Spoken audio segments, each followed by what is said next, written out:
Hey, Dr. Bernard here. The recommendation for caffeine is no more than 400 milligrams per day, so don't drink more than 4 cups of regular coffee. 400 milligrams. A student drank 2 gallons of coffee in 3 hours. This is what happened to his kidneys. BB is a 21-year-old man presenting to the emergency room unconscious. His mother, Karen, tells the admitting nurse that she had heard loud noises in the bathroom before finding her son collapsed on the floor. You see, BB was a college student who was studying for final exams. It was the end of the semester. His grades were okay, but he was borderline in chemistry. If I don't pass this one, there's no way I'm ever going to get into medical school, he thought. I'll pull an all-nighter just this one time, and it'll be fine, he thought. Someone in his class had offered him a little something extra to help him study, but he said no, and good call. One of his friends had taken that something extra last semester. A couple days later, she got a random urine test for her internship. It came out positive, and she was kicked out of the program.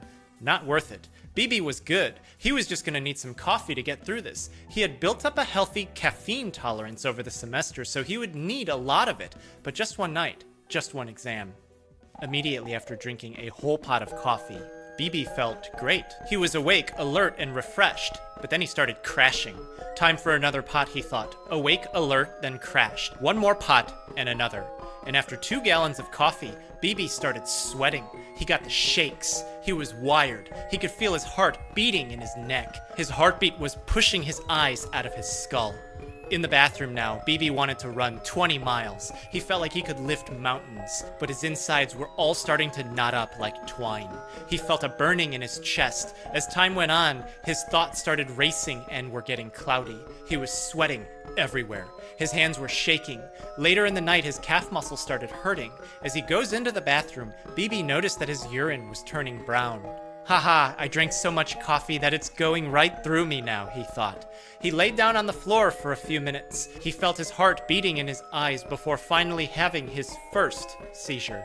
Loud noises wake up his mom. She rushes in to find her son on the floor, sweaty and unresponsive, as she calls for 911, and he's brought to the emergency room where we are now.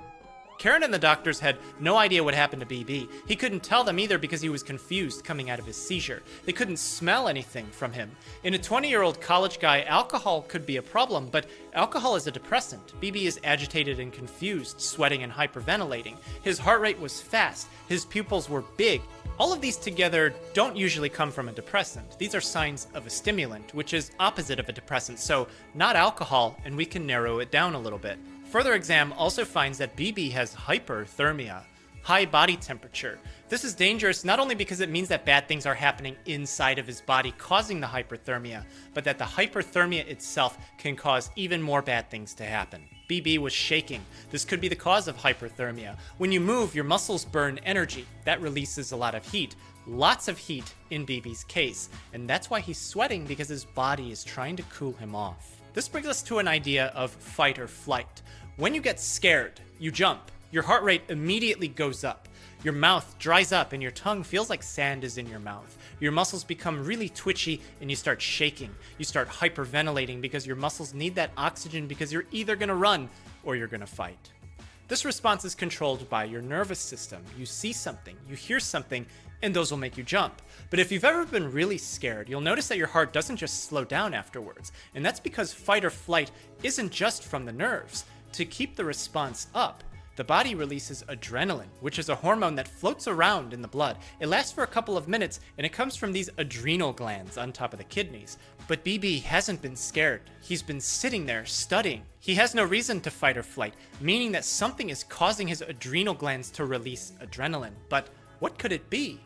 At this point, BB was still confused and still agitated. When asked what happened, he was able to tell doctors, coffee, gallons of coffee. And this gives them several clues as to what's happening. Coffee comes from the seeds of the coffea plant. These seeds get called beans, and then they're roasted and grounded up to make a brew. Coffee is a natural product, and inside of those seeds is the naturally occurring chemical called caffeine. It's also naturally found in tea. It's a stimulant.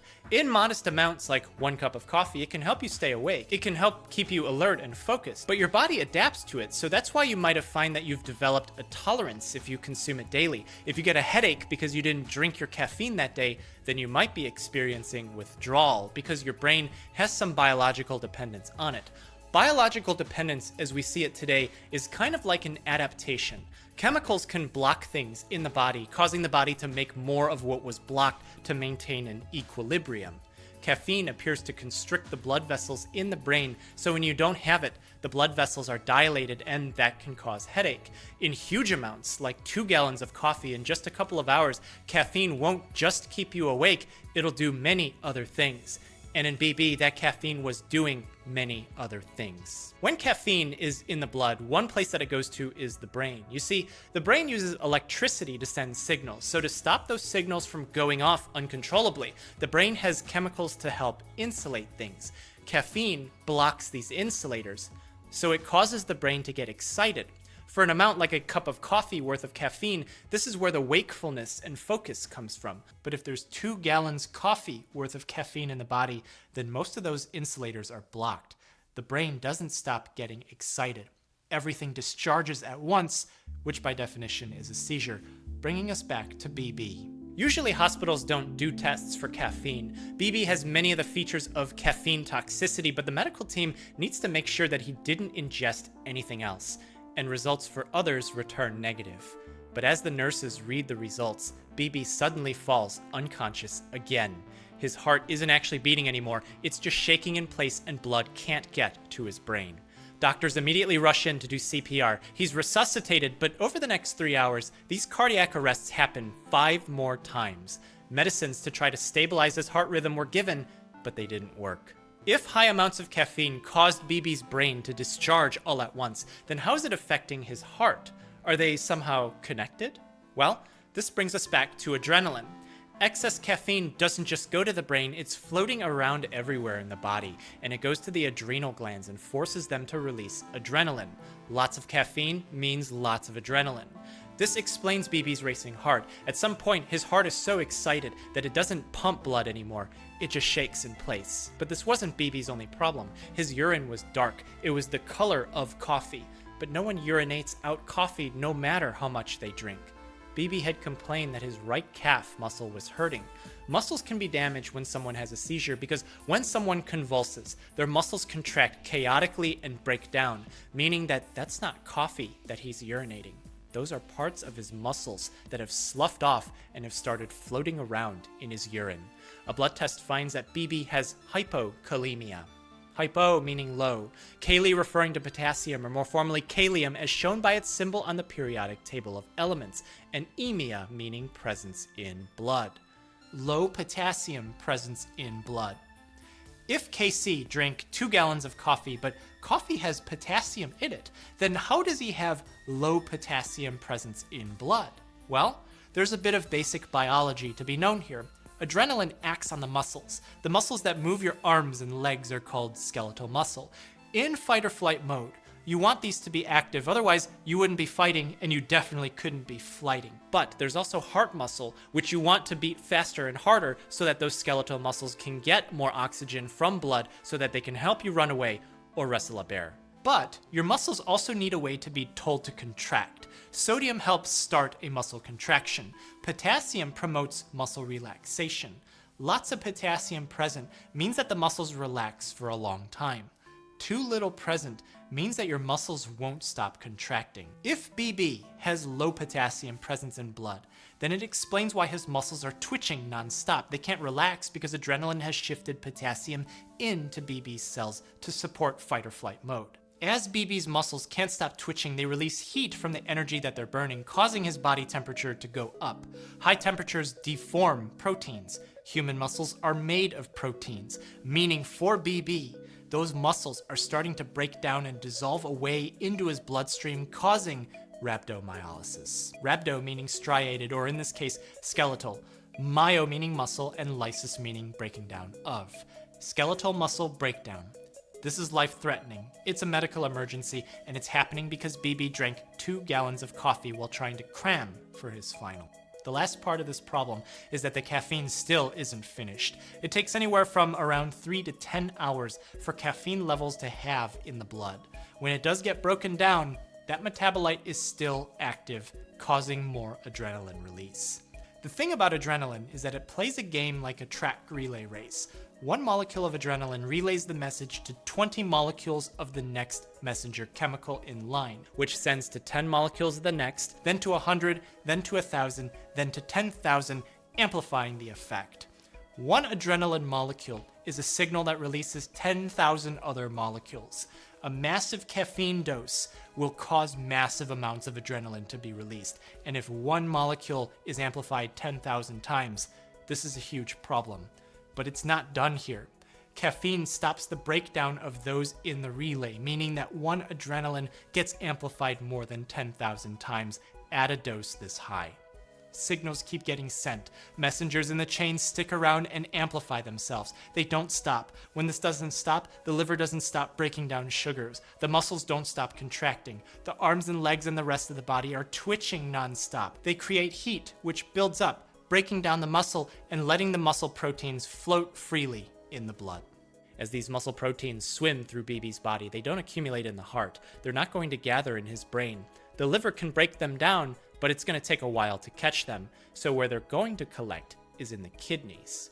The kidneys filter out your blood, and they're kind of like a net to catch toxins in the blood, putting them into the urine. Think of it like this strainer. If proteins are large, they get caught in the strainer. It gunks up the kidneys and ruptures the membranes of the nephrons. It's like tearing this grid apart. This is called acute kidney injury, and it's what's happening to BB. The reddish-brown urine is because muscle protein contains heme, a compound that has iron that's responsible for making your blood red when exposed to oxygen. The protein builds up in the nephron and spills into your urine once it starts to damage the tubules.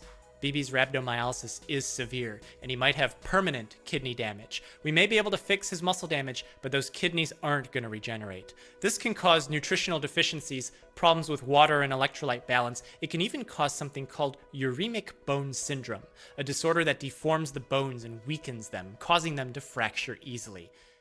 At this point, there's a few different ways to treat him. The first is to block adrenaline. These medicines are very popular and well known, and they're called beta blockers. Beta referring to the type of adrenaline receptor. These medicines are used to treat heart failure and control blood pressure. There's also been other ways to treat caffeine toxicity. Most recently reported in literature in 2020 was really high-dose insulin that can only be done in a controlled setting inside of a hospital. If you'd like to hear more, it's on my Heme Review podcast. The link is in the description below. Because BB was low on potassium, he was given an IV for it. Other medicines were given to stabilize his heart, and other medicines were given to let his brain insulate the electrical discharge to help stop any more seizures. Kind of like how we wash something out when things get trapped in a net, BB was hydrated to help prevent any more kidney damage. He was started on peritoneal dialysis. That's a cleaning solution was put into the lining of his abdomen called the peritoneum. This cleaning solution is used to absorb waste and fluid from the blood with the goal of removing caffeine. After monitoring and treatment, a lesson learned that cramming and pulling all-nighters is probably never really worth it, and a chance to retake his final after his classmates, BB made a recovery. Thank you so much for watching. Take care of yourself. And be well. This is me, and I love coffee. The intoxicating nutty aroma, the rich chocolatey taste. Some days I drink 3 cups, like the average American I am. Other days, I drink more like 5 or 6. But is that too much? First, the good news. It's almost impossible to overdose on coffee. There is a lethal dose of caffeine, but it's somewhere around 10 grams, and the average cup of joe has around 100 milligrams. So you likely have to drink 100 cups in rapid succession to OD. But that's not to say there's no such thing as too much. The FDA recommends no more than 4 to 5 cups a day for the average healthy adult. More than that, and you might start to experience some nasty side effects. Most people taking coffee for, to increase their focus and the concentration. Once you start, taking in too much, you start losing that focus. People start getting more agitated, irritable. That's thanks to the hormone adrenaline. When caffeine hits your system, it stimulates your adrenal glands, which release the hormone into your body. It makes you feel energetic and alert, perfect for a fight or flight situation. But too much can be a bad thing, especially if you suffer from anxiety. But with anxiety, you also want to be careful not to overstimulate them or trigger any sort of panic attacks or make things anxiety worse, which certainly too much caffeine can do. Adrenaline from caffeine can also increase your heart rate. That's why doctors often recommend against drinking coffee if your heart sometimes beats irregularly. But the risk is really only for bona fide coffee junkies. According to at least 2 observational studies, you have to drink at least 9 cups of coffee a day to put yourself at risk of arrhythmia. And finally, there's the question of sleep, coffee's enemy. Caffeine launches a double threat on your slumber. It blocks the neurochemical adenosine, which is what tells your brain that you're tired. It releases a cocktail of stimulants into your brain: adrenaline, dopamine, and glutamate. So after downing your 6th cup of coffee, you don't just feel awake, but full of energy. It will power you through that 2:30 meeting or the last class of the day. But if you overdo it, the effect won't wear off when it's time for bed. In one study, researchers monitored the sleep of a dozen volunteers. Some were given a caffeine pill equivalent to about 4 cups of coffee, and others received a placebo instead. Even when the volunteers swallowed the caffeine pill 6 hours before bedtime, they spent significantly less time in the light stages of sleep. And that can have detrimental effects on daytime function, the authors report. It's sort of like it's just stuck in this loop where you're not sleeping because you drink too much coffee, and then you wake up in the morning and you're not well rested, and then you're drinking more coffee just to stay awake during the day. Sound familiar? Here's the good news. If you cut yourself off by 2 o'clock, you typically won't have trouble falling asleep. That's because the half-life of caffeine is around 5 hours, and so most of its stimulating effects will wear off well before the lights go out. And if you also limit your consumption, well, then coffee can actually offer a number of health benefits. Research shows that it can help with everything from memory to exercise to your relationships with your colleagues. And that's great, because for some of us, coffee is something we'll just never give up.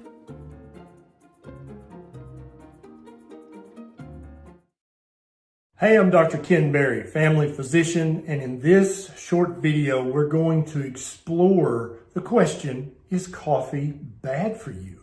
Coffee has been vilified by many sources. Even some religions are anti-coffee. Human beings have only been drinking coffee for the last 500 or 600 years, so I think it's a valid question and we should look into it.